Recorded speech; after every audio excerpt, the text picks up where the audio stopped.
Thank you all for being here today. This is a great occasion, and it's wonderful to have Dr. Sharia Taylor going to do a wonderful presentation for us today entitled Developing Engaged Pedagogy Using the Social Justice Syllabus Design Tool. And I know that Sharia was part of, Dr. Taylor was part of a larger group in the college to really not only work through the social justice pedagogy work, but also she has published in this area. She's done a lot of leadership in this area, and has served the college very well. As many of you know, that Dr. Taylor is a real, not only an advocate, but an integral part of the college. She is, as you know, now Associate Professor of Child and Adolescent Development.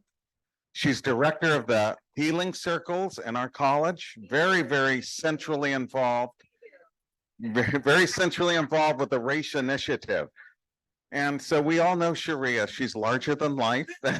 She's a great teacher, a wonderful person, and just one of the best contributors to our college community. Can we give Dr. Sharia Taylor a very warm welcome?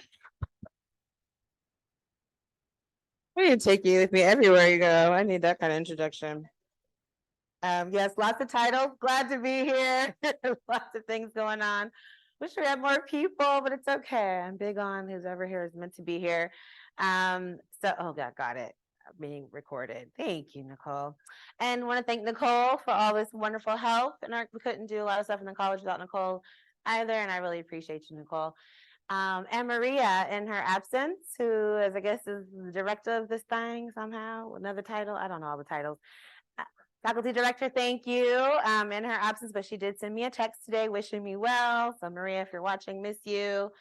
Before I get started, QR code to lots and lots of resources. Many of the ones that I will mention will be found in this folder. So good stuff. I hope it helps.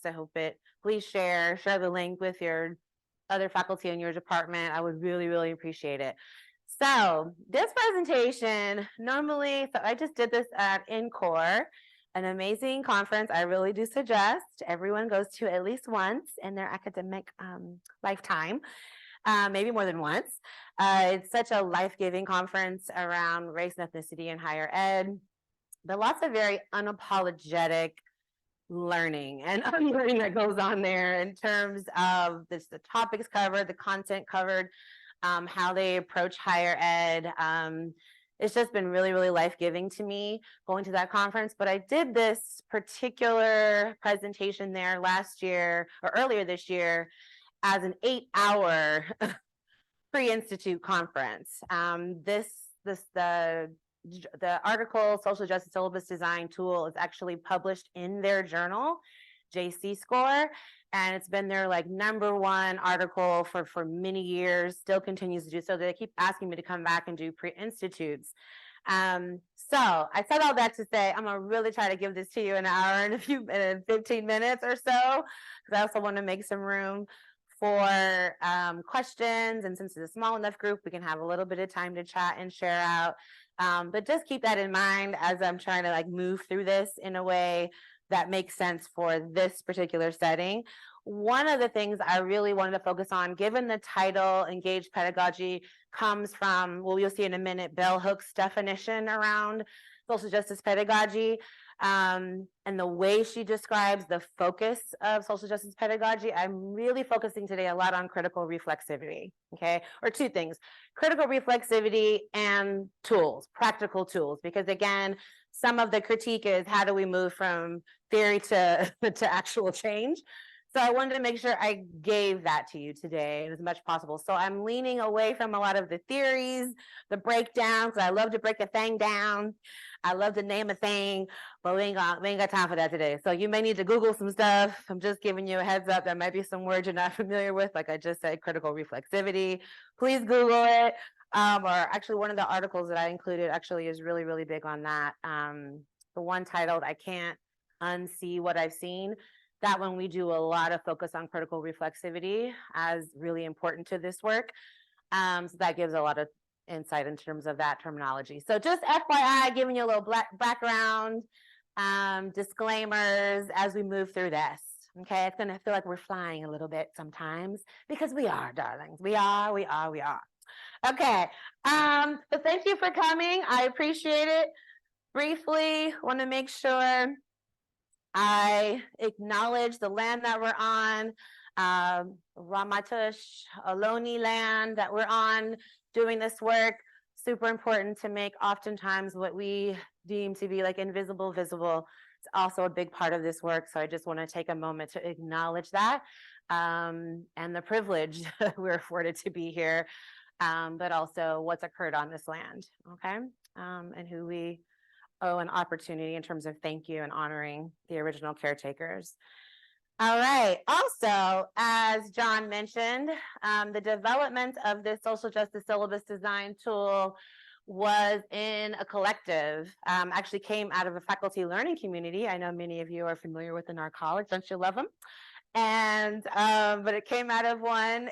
And so Nicole Bolter in kinesiology, Nikki Eliason out of public health, no longer like here, but still here all over the place in meetings and stuff.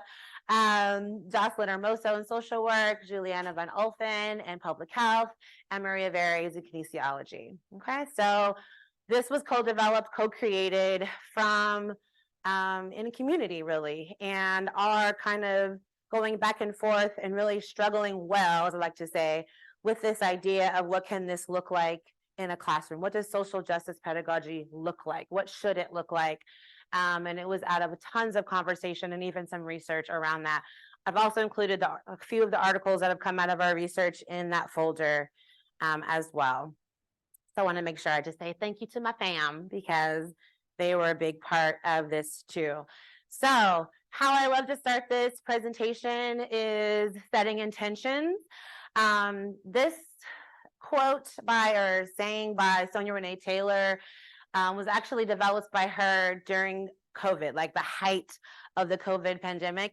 But I still think it rings loudly true now in terms of why I focus so much on social justice pedagogy, why it really matters to me, particularly in a time like this where it seems like every day becomes more and more urgent and emergent. As things just get revealed and just things, I don't want to say get worse, but it just feels as if we're inundated with a whole lot right now, very much overwhelmed, holding a lot of tension. And so I love to start off with this saying by her, because for me, it helps me to set the intention for this training.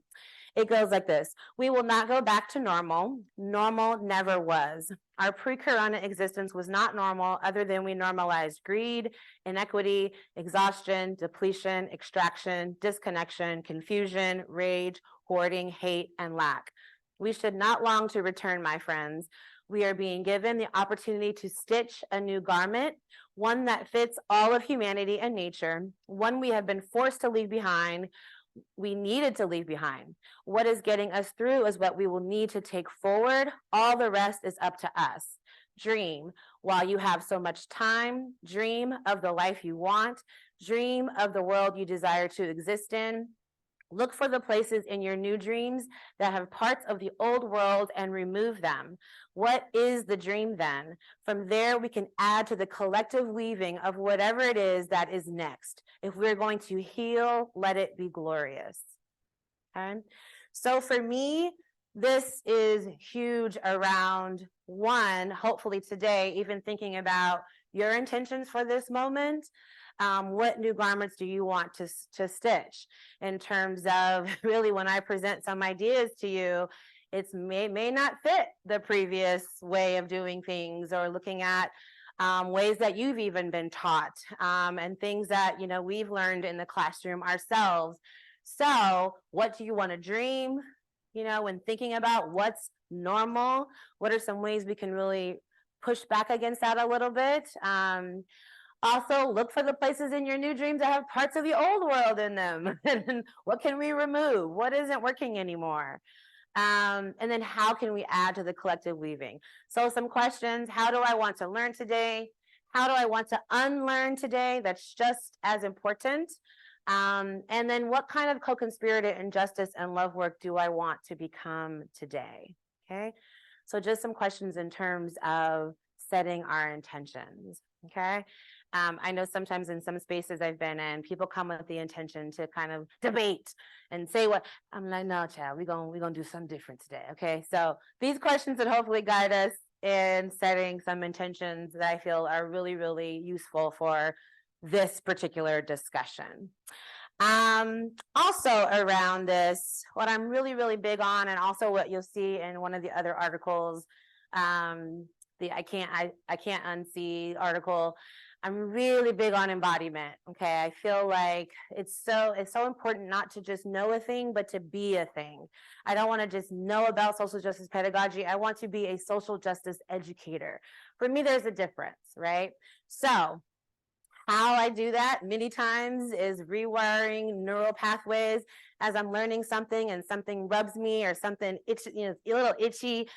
I'm in touch with that, right? And I write stuff down and I reflect on that. Like, why did that bug me? Why did that rub me, right? That's the embodiment part of this. That's the part where stuff is getting into our bodies, where neural pathways are being reconnected or connected for the first time.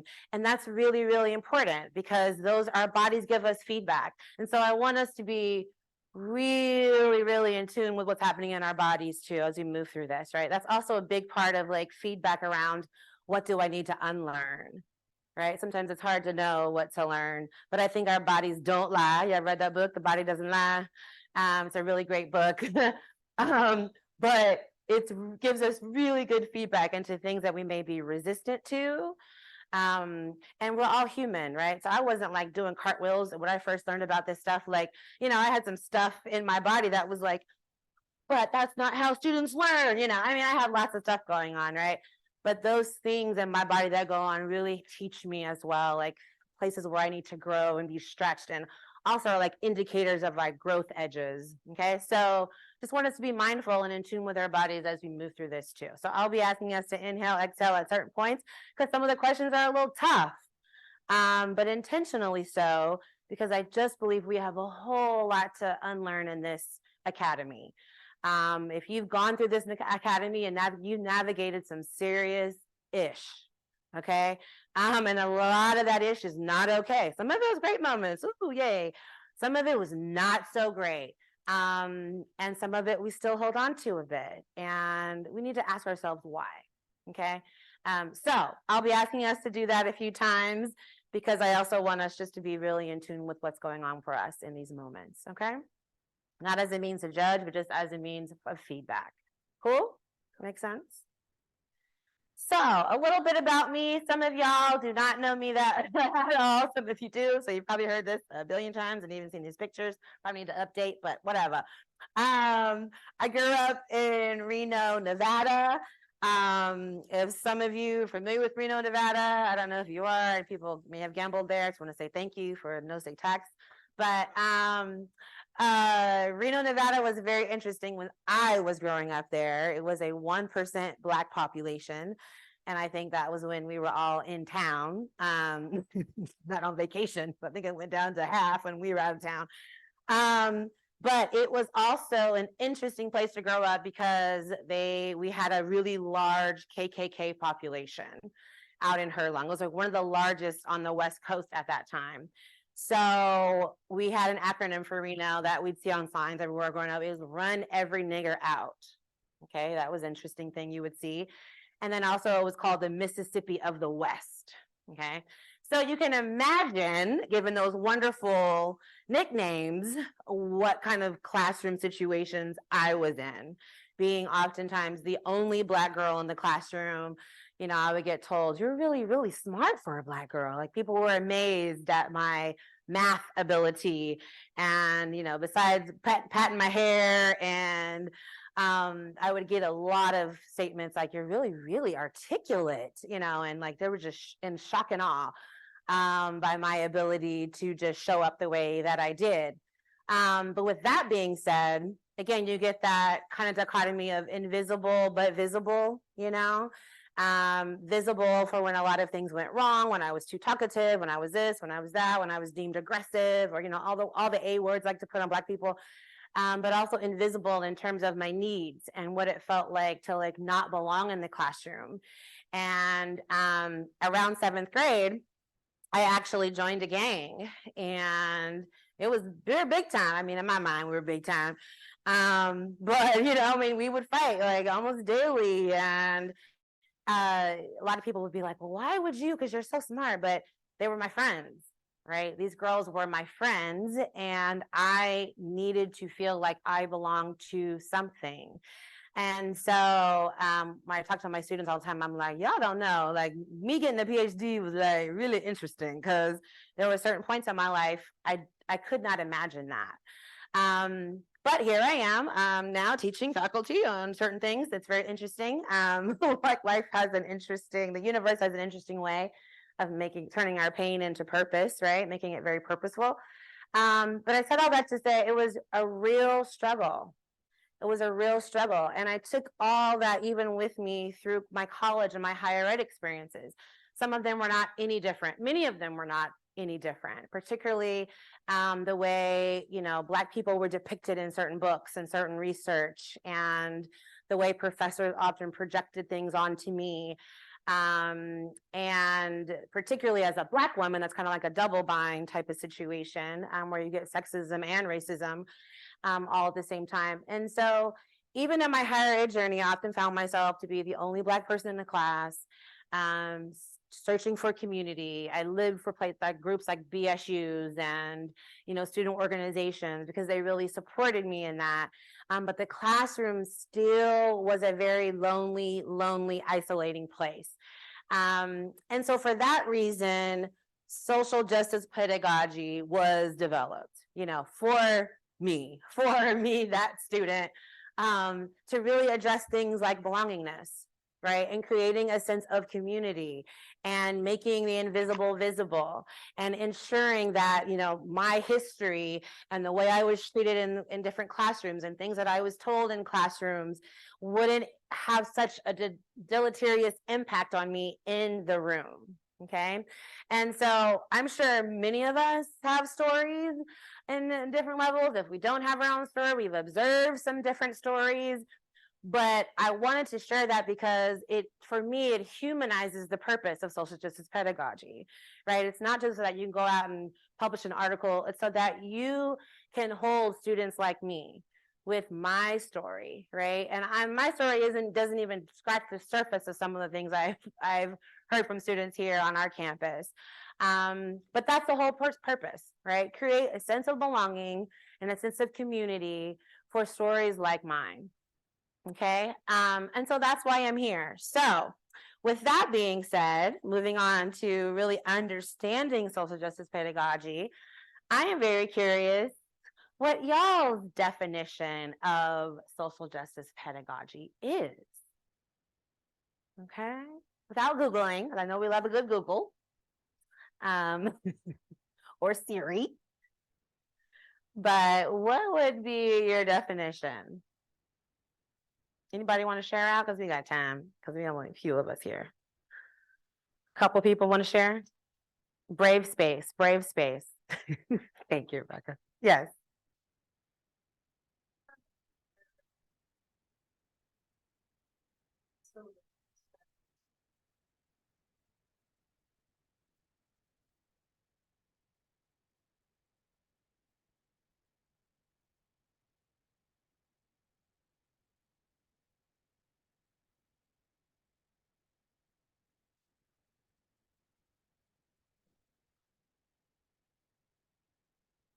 I love it.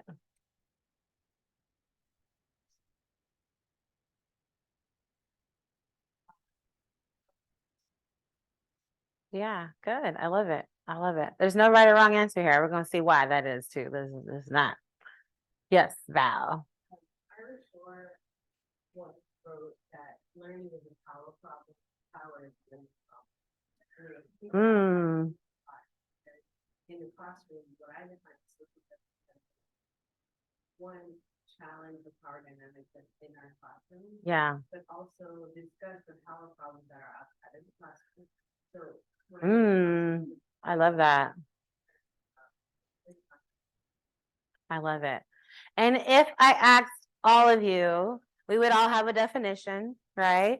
either based upon something we've read, based upon our own experience, based upon, well, probably based upon what we've read, because that's just where we are in the academia. But the challenge, and that is also the challenge, okay?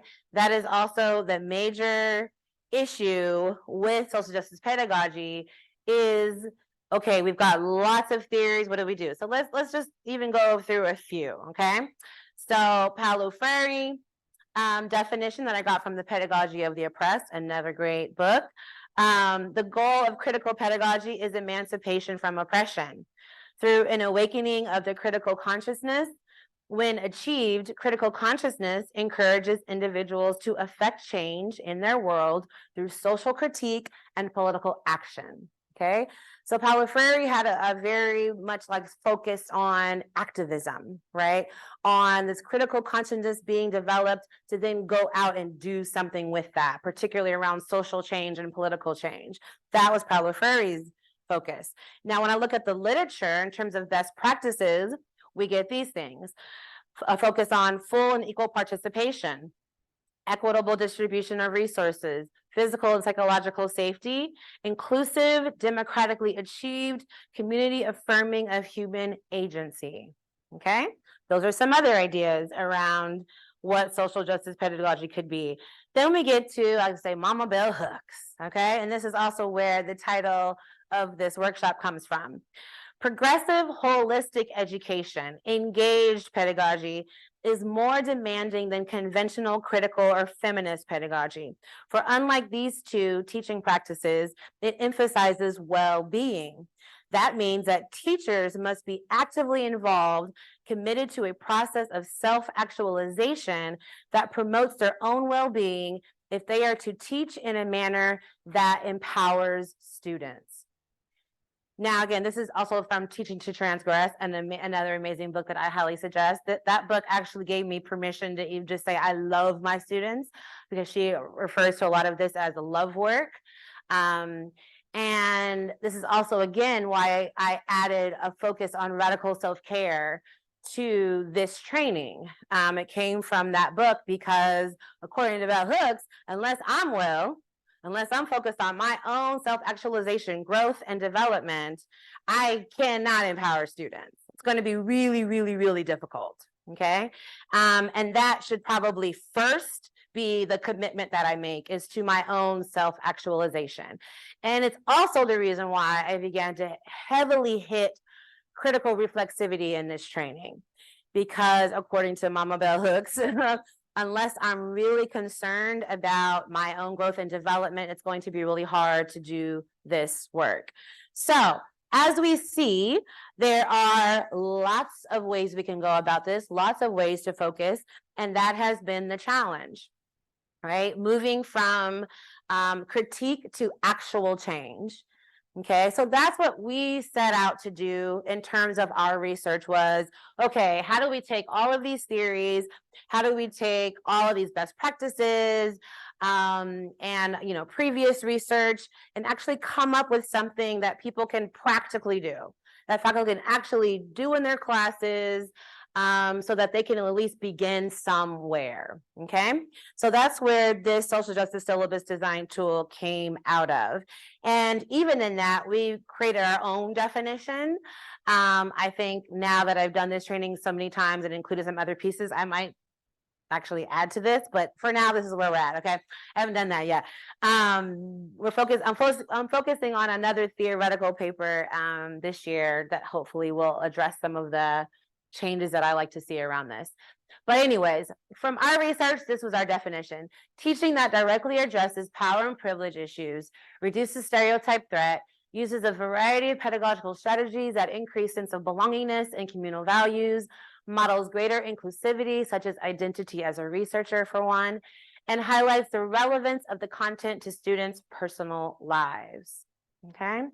So this is where, and this definition is also in that article on the social justice syllabus design tool. This definition is in that article, in case you want to cite me at some point. Okay. So why do syllabi matter? For many, many reasons. In the research, we learned that it's often a first impression of the instructor and a course, okay? While I wear a t-shirt on the third week that says it's in the syllabus. Y'all have seen that, I'm sure, that meme, but I actually went and got a t-shirt because I was finding myself saying things that I'm like, I know I'll put that in the syllabus. So while we know there are many students who never touch the syllabus, there are some who do, and they have been studied. And what they found is there is a lot of unspoken norms and assumptions that come out of that, okay, when it's their first impression. Many times they see it before they actually meet the instructor, right? It also provides some information about our personality, and for some, I say the lack thereof, about our teaching style. We're a work in progress, as well as approachability or lack thereof, okay? Again, these are impressions, doesn't mean it's true, but there are some from the research, there are lots of ideas students form based upon what they've read in the syllabus. Often syllabi promote a chilly climate that the research shows, particularly for underrepresented students, is the case for them, and they describe it as chilly. So that's important. Additionally, a syllabus has also the power to create a sense of belongingness and accessibility, or like I said, the lack thereof. There's this quote from one of the articles, and I should have cited it, but I couldn't remember it last night, which article it came out of, the many articles we reviewed, but I just remembered this quote. If teaching is in and of itself a political act, then the syllabus is the manifesto of that politic. And so for a lot of the research on syllabi, students saw it as that, okay? It was like that regarded in terms of a first impression. And so students come into the classroom either feeling like they belong or they don't. And then we have to work to like make that not so, but it is a very, very powerful thing. So if I were to take a peek at your syllabi, okay, what would the subtext of your syllabi be? Okay, who does it give the impression that you are? Okay, or what does it give the impression that you are? What does it give the impression that students are? And I'm being very specific here because we're going to hit on each of these in a minute. What does it give the impression that the classroom is? And what does it give the impression that the process of learning is? Okay, so think about that. I don't need us to answer those. Typically in an 8-hour, we'd be able to think, pair, share, but we ain't got that time. So I want you to reflect on that because I think that these are the things, according to the research, these are impressions that students receive, okay, about these areas. So we're going to talk about that.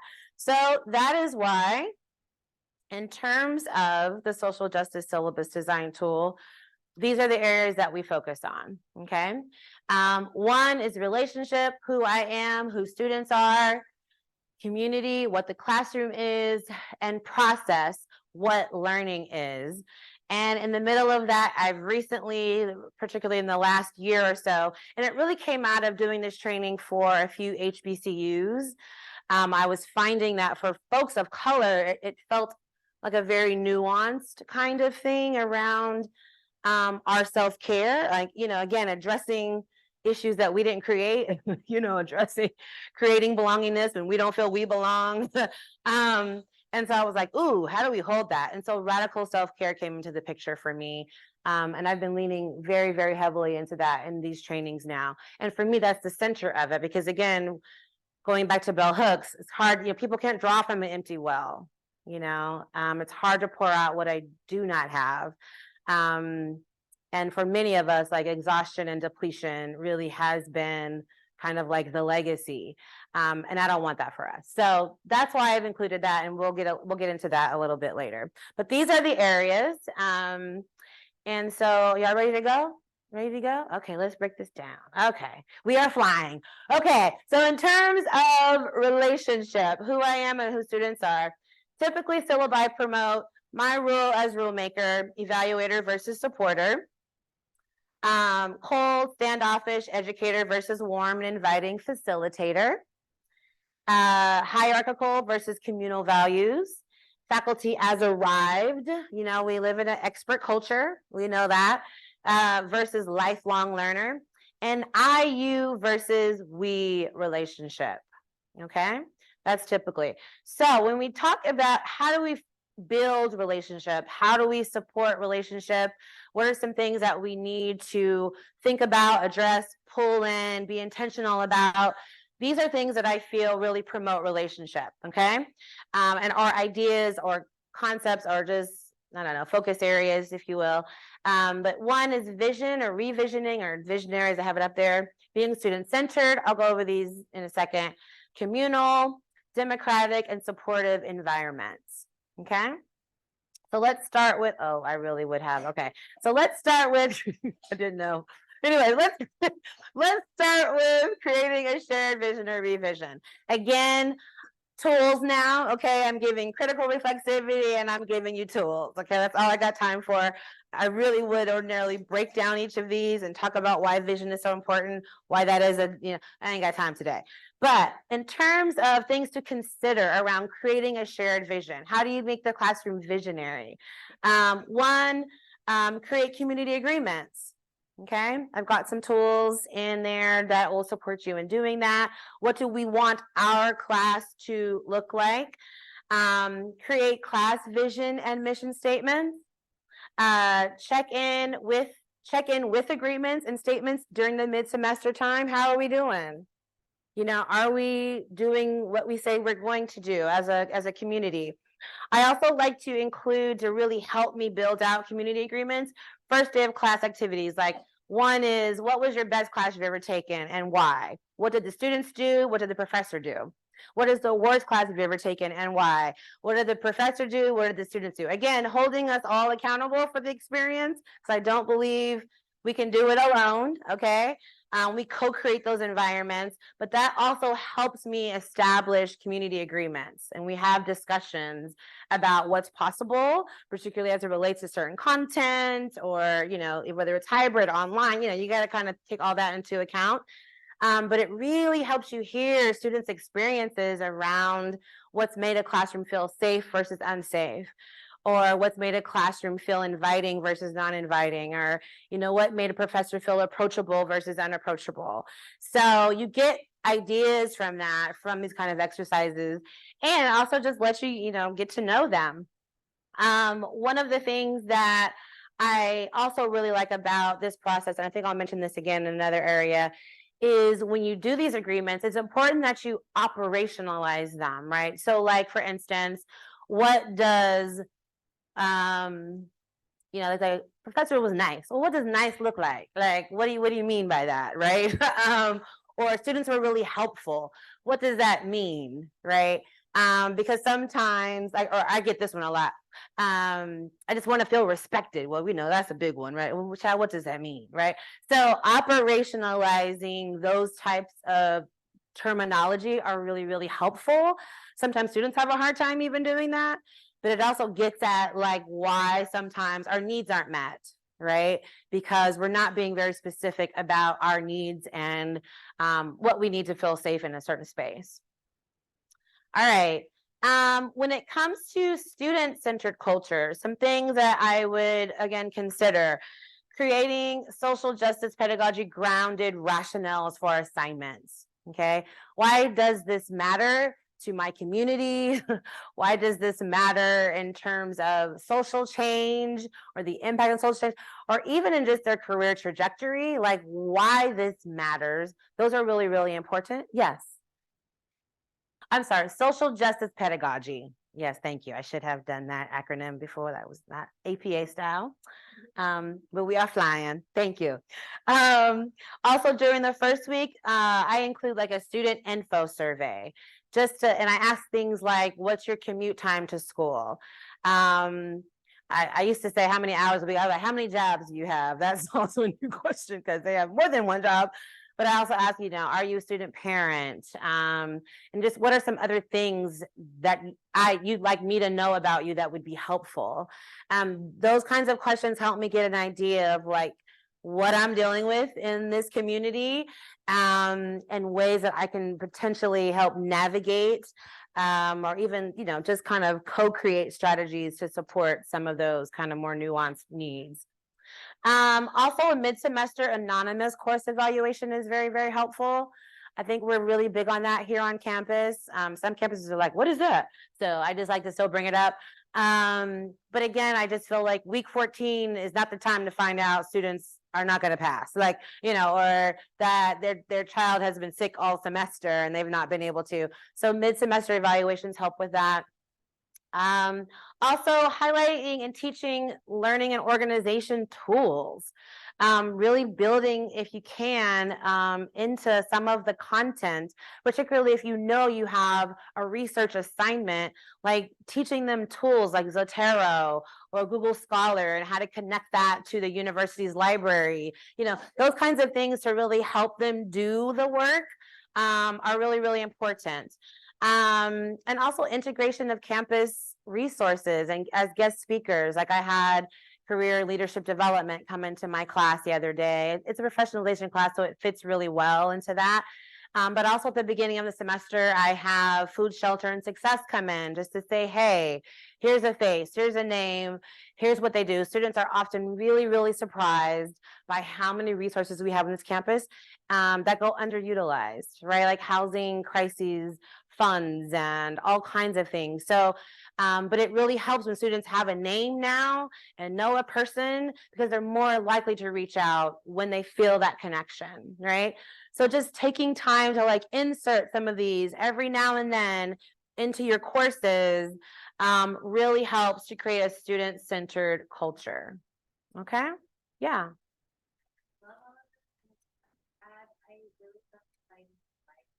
Yes. They're amazing. Yeah, I learn every time. I take copious notes. I'm like, oh Lord, I know how to search words like that. Particularly around like my research, my GWAR classes or research assignments. It's like, why not have them teach it? Like, that is not my thing. And I am not an expert searching keywords and databases. So have them come in and do that discussion. It's really, really helpful. And again, it connects them to the campus community and create, you know, begins to build that community for them across campus and not just with you. And that's really important. All right. Thank you for that. Yes. I love the library. Shout out to the library. Like, okay. Communal culture. Review syllabus for opportunities of we versus I language. Okay. That's actually one of the tools, one of the things on the social justice syllabus design tool checklist that we harp on. Look for that I, you versus we language. Okay. And how can we soften that a bit? And how can we make it feel more communal in nature? Develop stress reducing strategies for group assignments. Okay. I know in the real world, they give you a grant and y'all got to figure some stuff out. I know that. But given these students have 8 jobs, 5 kids, so, you know, siblings, they're commuting sometimes from Antioch and everything. Sometimes we need to help them out, you know, help a sister out, help a brother out. We need to help folks out.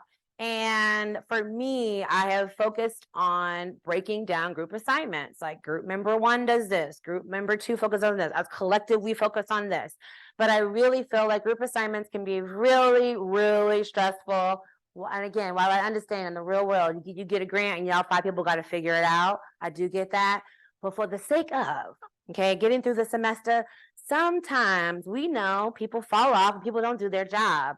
So, you know, to really build in accountability sometimes really helps. Also providing, again, rationales for group assignments, right? Why do we need to do this? Is it busy work? Do we really need to do this in a group?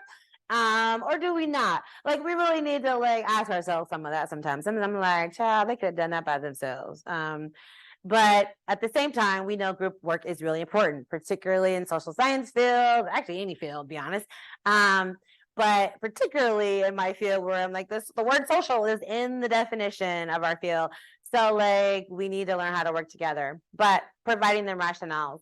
Create opportunities for community members to support development of assignments, interviews, observations, action research, participatory action research are really good ways to, again, expand this community in the classroom to the outside community and bring them in the classroom. And also check-ins at the beginning of each class. So I do this every single class. It helps to get my students really embodied and present. And it helps them just to kind of name things that would otherwise be here, and I can't get them to focus and come into the room. Sometimes the check-ins are deep. Sometimes we have a quote and I'm asking them to share out. Sometimes it's put an emoji up. How about how you feel on Padlet, or a meme. Like today, that was what we did today. On Padlet, like a GIF, a meme, or emojis.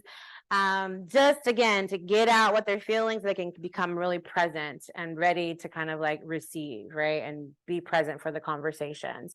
Those things really help also create a communal culture, okay? Yes, it takes time to do a check-in, but I feel like that time is really well worth it and well spent. Yes. I just want to say that I've done that a few times on scale 1 to 5. Yeah. It's not great. 5.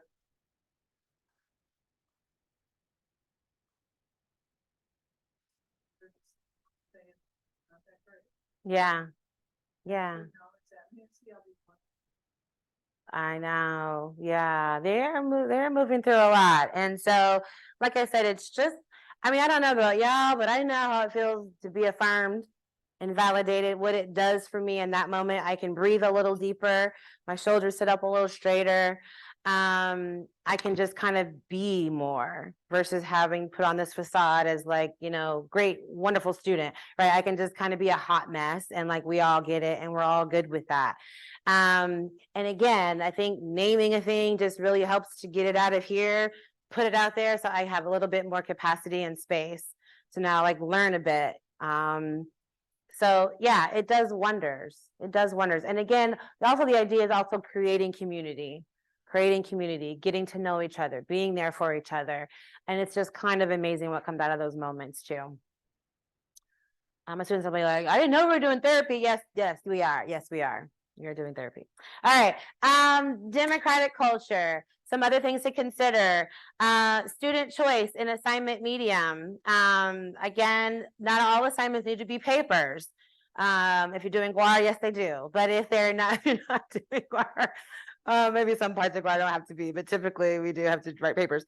But are some other assignments, or are there ways that you can give them choices in that, right? A video, a PowerPoint presentation, a storybook. We have great, amazing artists in our classrooms that never get opportunities to shine. I mean, the things that I have seen students develop around storybooks and posters and all that, but giving them these options, right? And sometimes starting backwards is a way to help you figure out what would be appropriate, right? In terms of thinking about the objectives and their goals of the assignment. But those are really good ways. Also, contract or labor-based grading is something I just started as of last year. Really developing my classes. It gets really, really tricky when you have a lot of different assignments, because you kind of have to really get a good handle on what the assignments are before you can create that. So that does take time, and that's kind of what I'm in the middle of, is like not changing my courses for the 80th time. But it's a really great way for students to, but if you're doing GUAR, I did it in my GUAR classes because I knew the papers. I already knew what papers they'd be writing. So it's much easier in writing courses to just like get it done. But it really, really helps the students advocate for themselves. It really helps you understand their progress, like where they came in at to where they're finishing. And grades become more of a conversation, okay, versus this kind of hierarchical thing. Which is still the case, because I'm still giving them grades. That needs to be said. Like, I'm still going into Gateway and putting that stuff in. But it gives them some agency around that process and ability to advocate for themselves. Students can also self-assess with rubrics. Consider students creating rubrics if that's a means and there's time for that. Or getting students feedback on rubrics. Do you understand? Like, I like to give rubrics with particularly my high stakes assignments. I like to give rubrics with that assignment, and I ask them to turn that in with that paper, or with that presentation, so that I'm looking at what they self-assess their self as in terms of their presentation, and I'm saying, well, they said this was there. I wonder why I'm not. And it kind of creates more of a conversation around those assignments. But also allowing them to review them prior to helps you understand. Sometimes we think we're clear on things that we're assessing, and we're not as clear. It's not as clear as people think it is. Okay. And students can help with that process. E-portfolios, I know we all know and love, can also be a means by which they can show progress throughout a semester. Also game-based learning, that's a thing, okay? Google that, there's a whole lot there. But like trivia, digital badges, role-playing, online scavenger hunts, those kinds of things can be really, really helpful. Again, democracy is the focus here. Supportive culture. Consider looking for command language in syllabi, like the must, but particularly the all caps. We know we love all caps, and bolded words. Like, child, you ain't got to say that like that, okay? Also believing our students. This is a tough one, right? I get it, y'all. I have had so many folks in graveyards, like literally, like everybody did this semester, child. Like, but stuff does happen, and the reality is, if a student goes to such great lengths to lie, let's just put it on worst case scenario, right? Let's just say they are really lying about it. Everybody being dead in their entire family. That still gives me insight onto a need, right? Like that is still, something is still going on with that student that they need some support around, right? And so giving students the benefit of the doubt and believing our students, I think that is often a challenge. I talk to so many faculty and it's just an interesting conversation around that. But I also just think we're in a time where mental health, even our mental health isn't the greatest, let alone our babies, right? Grown babies, I know, but still, that can be a challenge. Creating and keeping loving boundaries, however, okay? I don't return emails on weekends. I do not return emails after 5. I let them know I'm full-time. I'm tenure track faculty. This is the only time I get to, preserve my sanity. You want me to take off on the weekends, okay? You don't want me, like, that's how I'm able to pour back into you. And I ask them to do the same for themselves. Carve out times that's just for you. So with that, I'm like, I need you to look at the assignments before Friday so that you get feedback.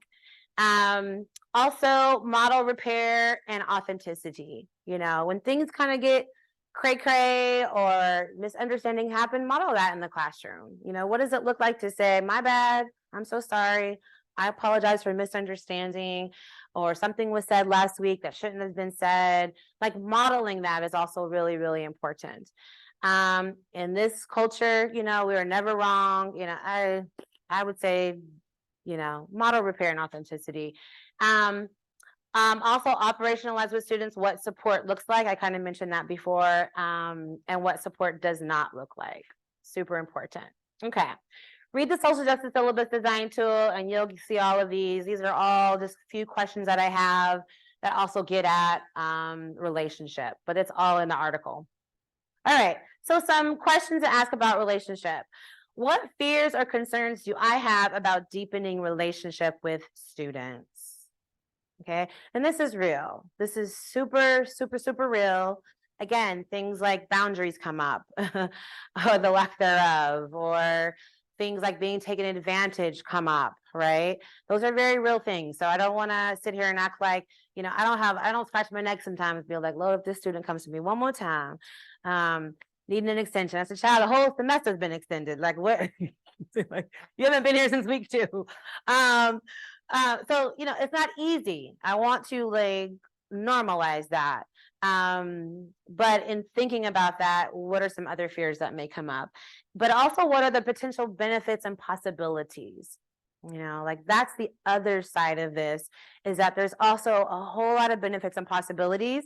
There's also things that don't need to be so linear and don't need to be so is there some ways that we can be a bit more flexible around those things? And again, unlearning. Okay. So inhale, exhale. Those are some kind of itchy questions. Woo! Yes, I know. Relationship, love, and academia, those can be some hard words to kind of give ourselves permission to feel and say, but they're important. All right, we're flying. So we're going to move on. I know y'all, this is an 8-hour training in 1 hour and 15 minutes. So bear with me. Now we're going to focus on community, what the classroom is. Typically, syllabi promote stereotype threat. Really important thing to look up and research, and not really research, but just Google it. It's a really great thing to understand and know how it affects particularly underrepresented students. Also, cultural mismatches in the classroom, where students don't often see anyone like them in the classroom, but that's more than just seeing. It's like the culture doesn't reflect their way of being and ways of knowing. Also reflects a weed out, earn your spot culture versus belongingness, power versus egalitarian relationships, a banking model. This is Paulo Freire hits on a lot. A banking model of education versus cultural wealth model. Okay, so in terms of what we want to do is really create a sense of belongingness, which has been in the research, particularly it comes out of psychology research a lot. It's been known to alleviate stereotype threat and increase persistence in higher education. We want our students to see themselves as valuable, needed, and able, and see the possibilities of what they do and want to do as beneficial to their communities. Okay, so how do we get there? I love my bricks. Understanding positionality, really highlighting cultural wealth, amplifying voices, and setting the tone. Okay, I'm going to get to all those right now. So just in case we don't know what positionality means, positionality is the social and political context that creates your identity in terms of race, class, gender, sexuality, and ability status. There's a few more than that, but positionality also describes how your identity influences and potentially biases your understanding of the outlook and of the world. So I really think it's important to focus on that in terms of establishing community in classrooms. Positionality is key. How do we do that? Create a welcome video for students, okay, that you put in Canvas, and that you talk about your background, your history, your positionality. Where's your power? Where's your privilege? What's your background? It really helps in terms of connecting students and beginning to create that sense of community. Share your positionality statement with students. I usually do this week 1 and week 2. Have students create positionality statements themselves, right? That's a really cool. I also have that as one of the tools in that folder that I shared with y'all. And ask students to critique most, if not all, topics using the power privilege wheel. Develop a critical reflexivity culture. So to really get them to understand these things, and with every topic that we cover, what's showing up as powerful, what could potentially be power positions in this particular topic, around this topic, or privileged positions around this particular topic. Getting them to really starting to think in that way, really, really important, and can really create, again, a sense of community. Drawing on cultural wealth. Has everybody heard of the article Whose Culture Has Capital by Yasso, 2005? I did put it in that folder as well. It's a really, really great article, even to use as an assignment if there's space for that, so that students can actually go through each of the cultural capital facets and identify their own in each area, really like social, familial, navigational. There's a few more. I don't know, but it's in the article. So having students identify and name their cultural capital is a really great exercise to do activity. Find ways to integrate students' language. I've done this with like doc students, master students quite a bit, because they've got these long things to write, dissertations and theses, and I ask them to use their language as much as possible, particularly in like titling of things, opening up, like pulling in narratives. But I'm starting to do that a lot more too in my GWAR classes. Like if there's something that means something to you in your language that doesn't quite get at it in English, like say it, it's okay. But pulling in their language as much as possible and opportunities for that. Also values affirmation activities and exercises. This has also been studied in psychology a lot. It helps with like reducing test anxiety. It's really good to do around exam times to get them in touch with their why, what matters to them, why they're here. And then just highlighting that and affirming that.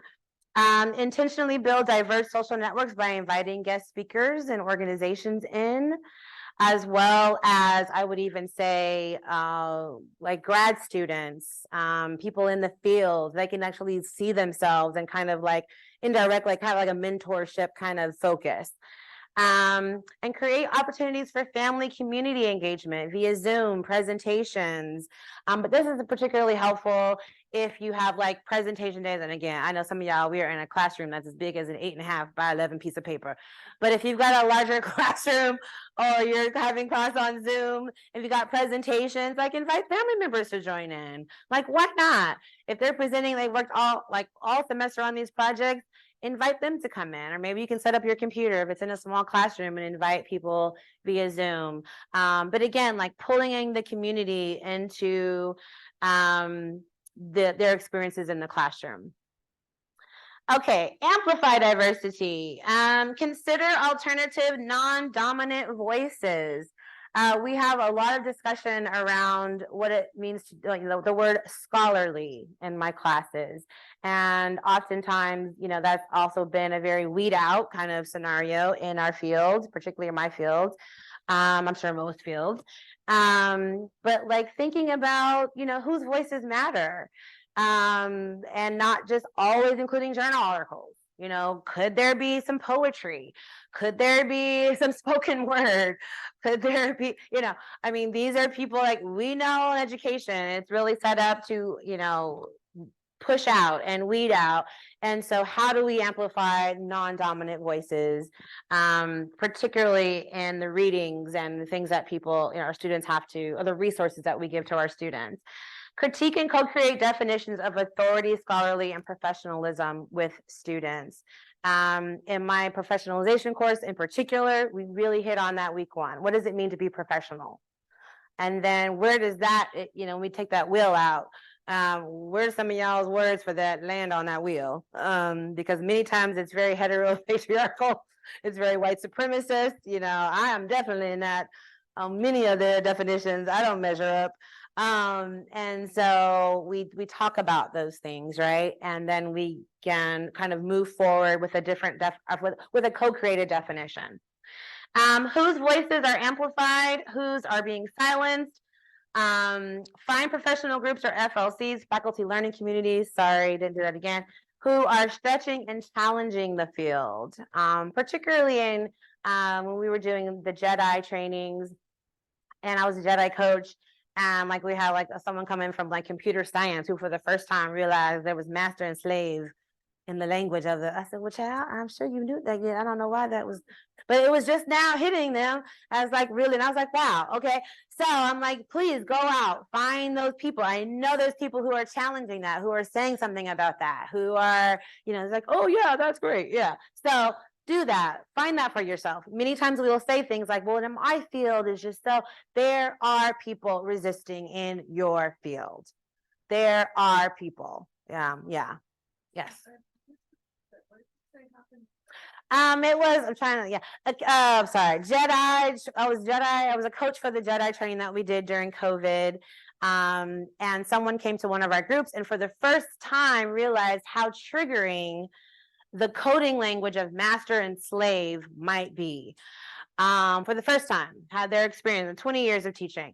And again, privilege, right? Because me, if I would read that coming in, I was been like, hell no, right? Like, but again, there's privilege there, right? There's certain words that don't trigger other people as they would me. And the way it's talked about in the coding, like the way they have to teach it is just like, it's mind-blowing how awful it is literally steeped in the history. You have one master, many slaves. I mean, it's just the craziest thing.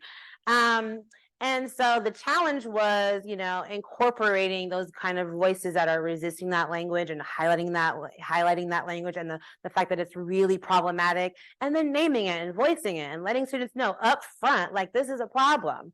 However, I've got to teach you it because it's embedded in the codes, right? Many patented codes that they've got to learn to get through these classes, but he wasn't acknowledging at all for 20 years. So those kinds of things, right? There are voices who are saying, hell no, trying to make change.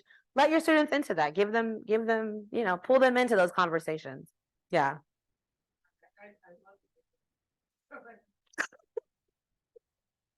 Okay. I love it.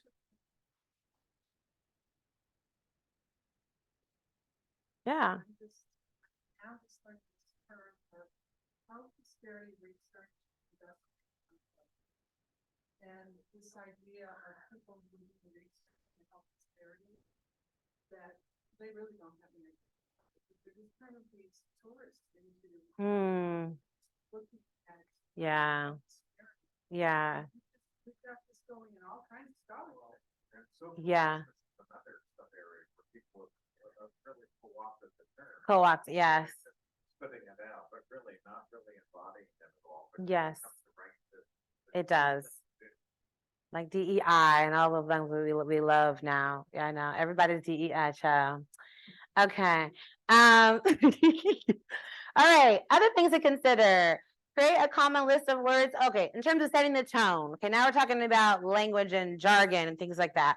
Create a common list of words for your course. Sometimes like frequently used words or something like that.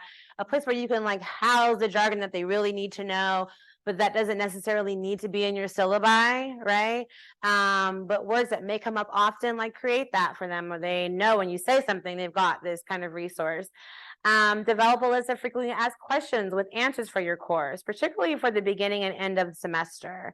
And post for students. We know we get the same question every semester. Y'all been teaching this class forever. You get the same questions around the same time.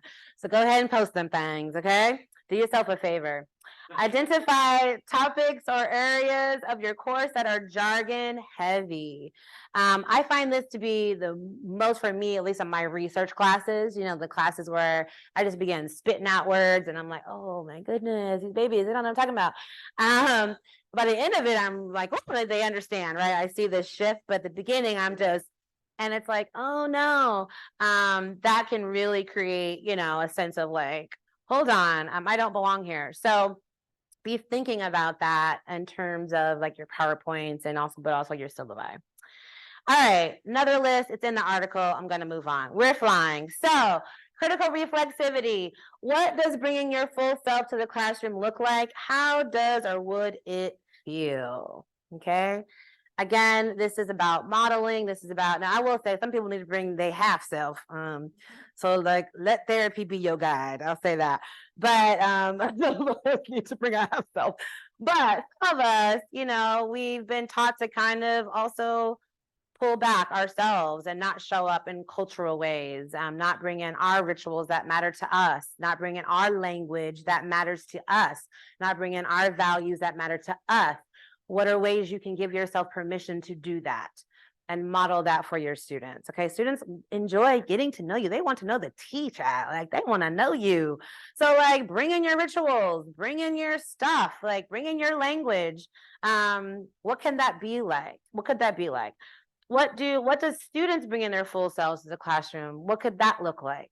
Again, I've mentioned some ideas around like incorporating language in certain presentations and papers and things like that. But could you also open up where every class shares a ritual with someone that they want to do to open up the class or something that matters to them?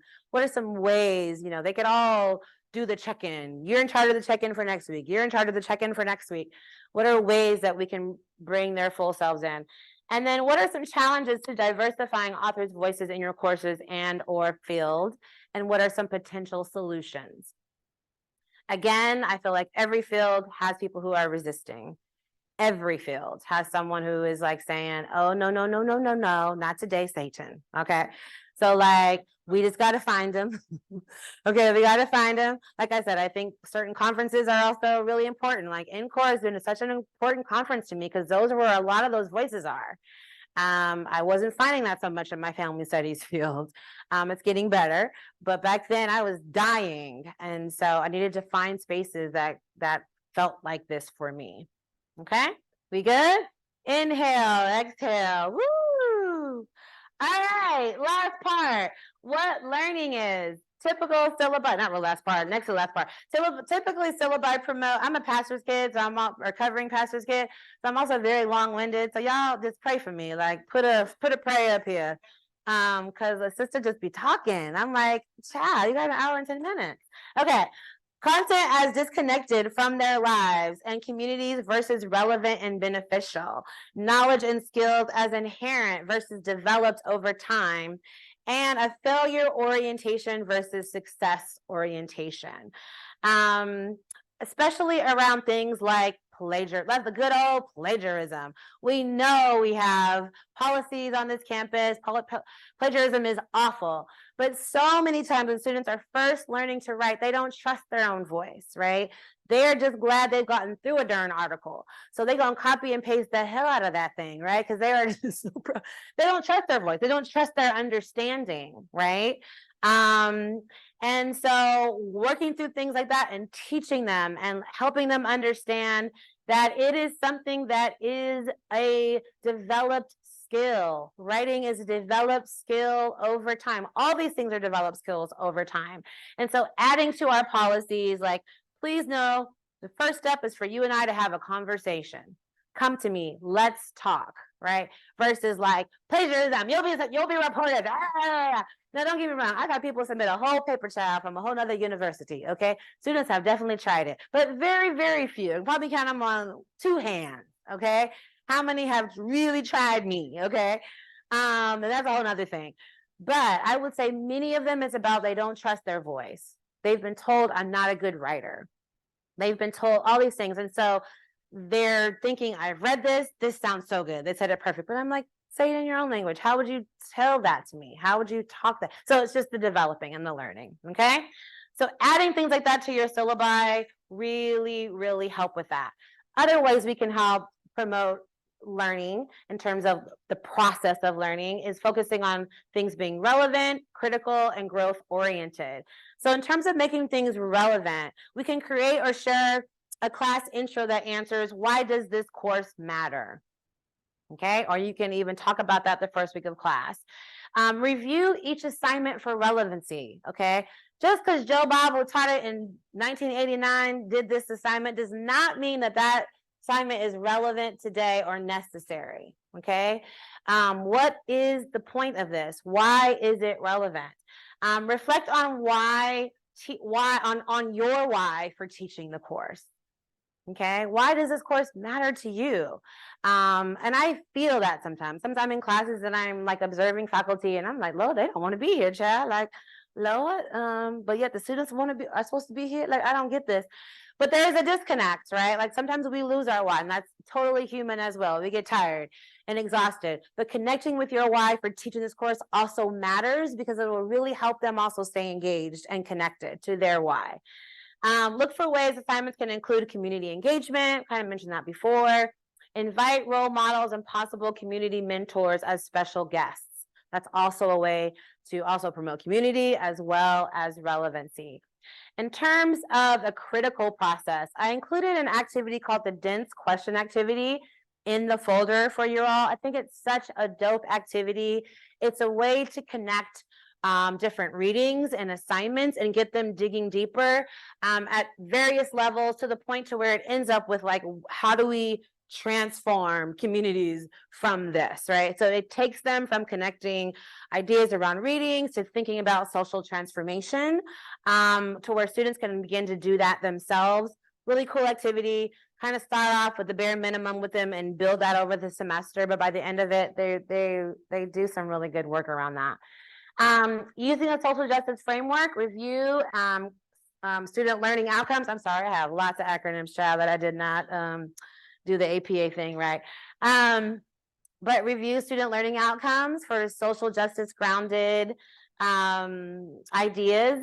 Also highlight and teach other ways of knowing, some Indigenous, Black womanist, and critical lenses, particularly like in classes like research methods.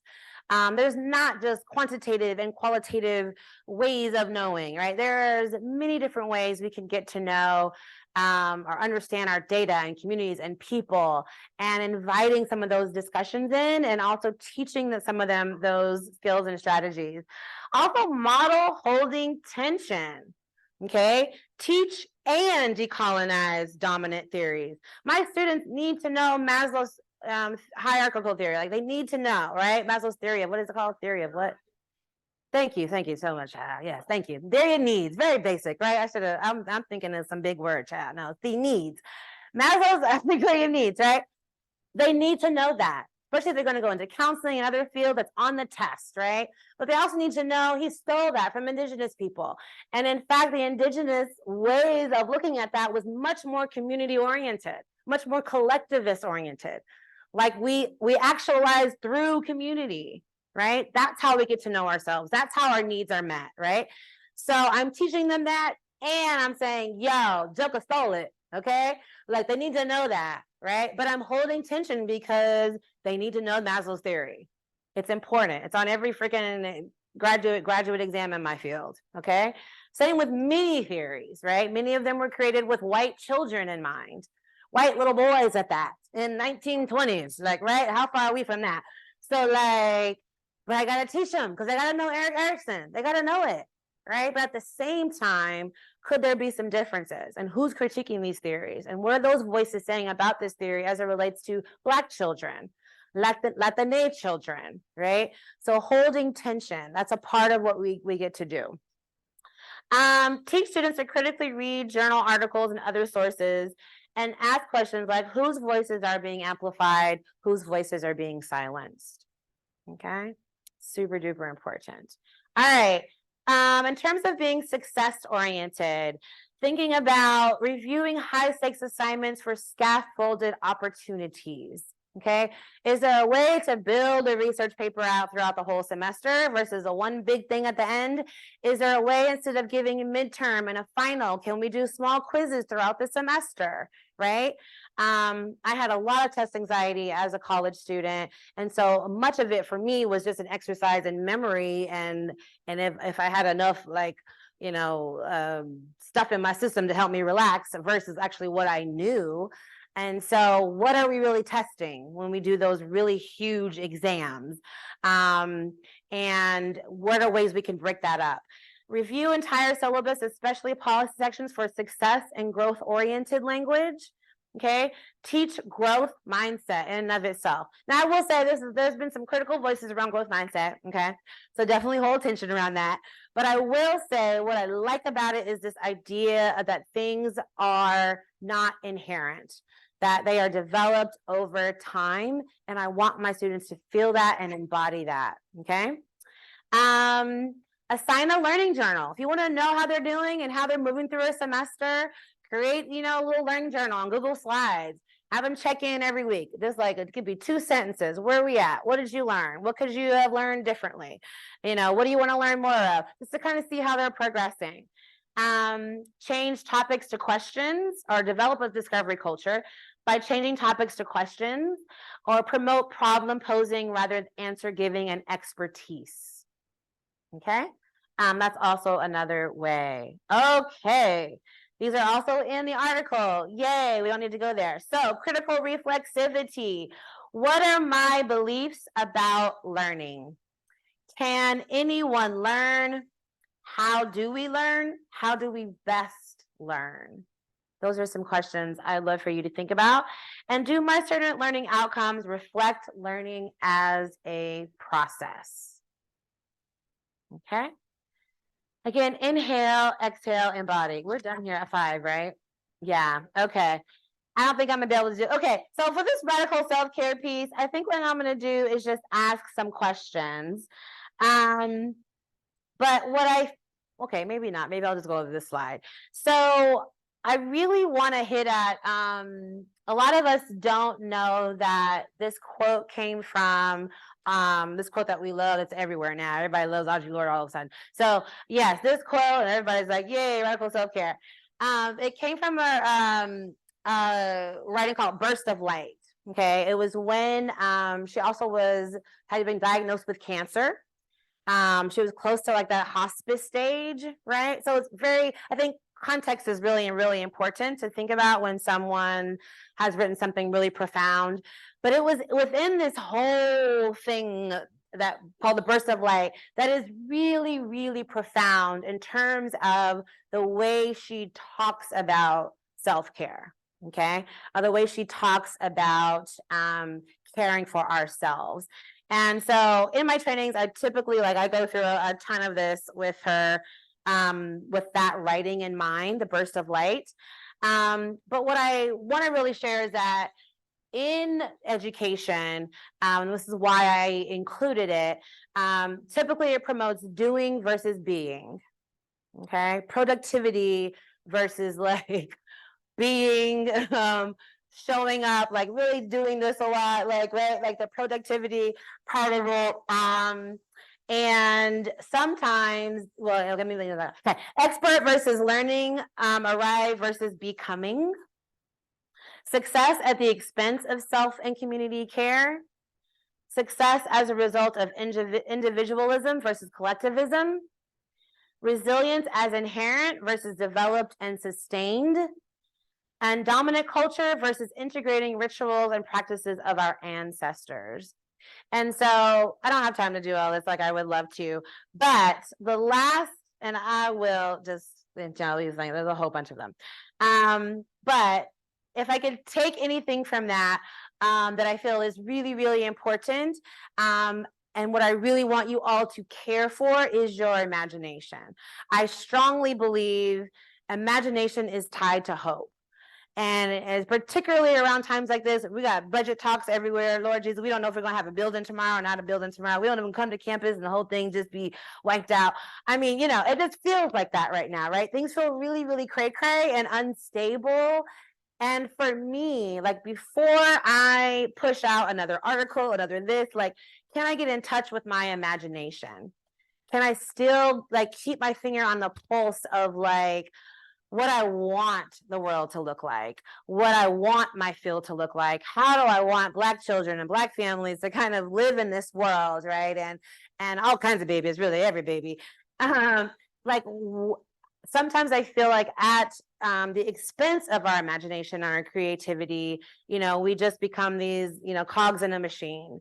And for me, imagination is so tied to hope. And so I love this quote by Bell Hooks. She says, "My hope emerges from those places of struggle where I witness individuals positively transforming their lives and the world around them.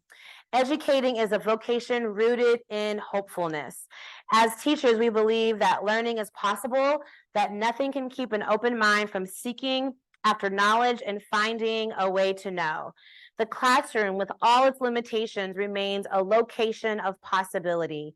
In that field of possibility, we have the opportunity to labor for freedom, to demand of ourselves and our comrades an openness of mind and heart that allows us to face reality, even as we collectively imagine ways to move beyond boundaries to transgress. This is education as a practice of freedom. What we cannot imagine cannot come into being." So I'm gonna have to do another workshop on radical self-care. I'll just do that. I'll just do that whole chunk and maybe do another workshop if I have y'all's permission. I'll ask Maria. I'm sure she would love another topic. So I'll do that. But in this, I just really want to encourage you all. For me, social justice pedagogy is rooted in imagination. And if there's moments where, you know, I get, we have RTP, all these things, right? Great, yes. But at the same time, you have you. And that is so vital to anything that we do in the classroom, and particularly in our modeling of this stuff, right? And a part of that is just keeping our hope alive, literally, like Jesse Jackson said, keep hope alive. So really, really important. And I hope you all enjoyed today. Again, I will do a workshop on the things that I skipped over. I think that needs its own time. So I'll definitely do that. Thank you.